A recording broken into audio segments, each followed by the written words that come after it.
Start winning at the races with Daily Racing Form's new Mobile Pass performances, featuring exclusive buyer speed figures and expert analysis and selections. Go to drf.com/best and get the power of DRF in the palm of your hand.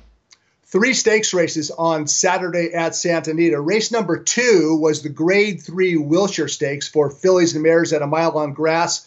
Race number 9 is the second of 2 graded stakes races, and it's the Grade 3 Lazaro Barrera, a sprint race for 3-year-olds, and it's named after Hall of Fame trainer, the late, great Laz Barrera, best known as the trainer of 1978 Triple Crown winner Affirmed.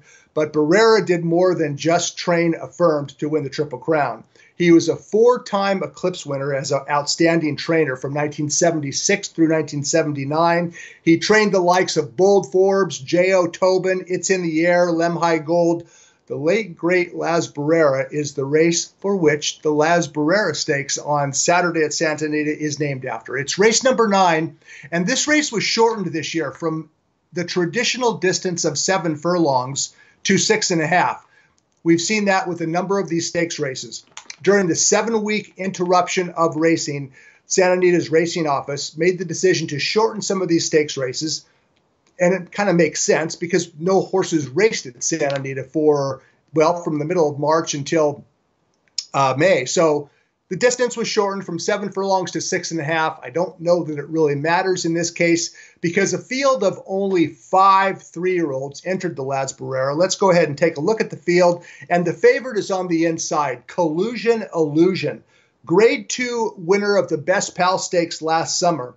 He was eased and pulled up in the Grade 1 American Pharoah last fall, and his trainer Mark Glatt put him away for the winter.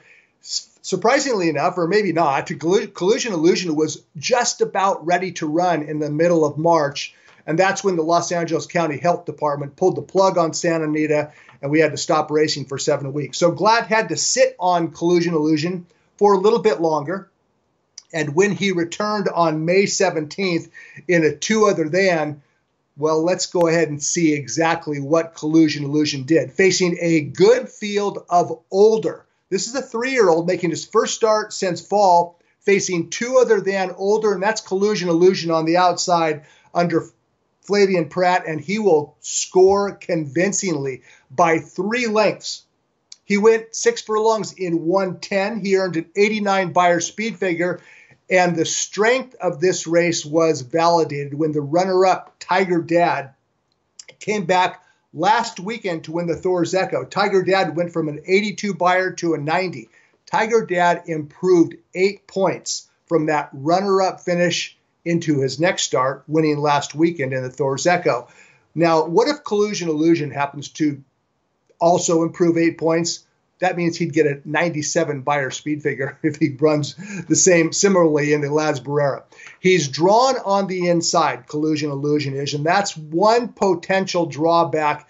If he is as good as he appears to be, I really don't think it's going to matter.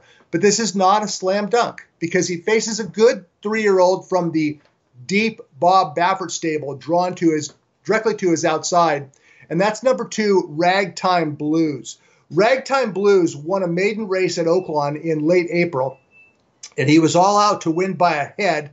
But when he came back at Santa Anita on May 25th, let's go ahead and see exactly what Ragtime Blues did. He made the lead, he cruised on the front end, and he scored by more than 2 lengths. A good, solid, decisive allowance win over 3-year-olds. He did not beat the same caliber of horses that Collusion Illusion did, nor is he as accomplished as Collusion Illusion.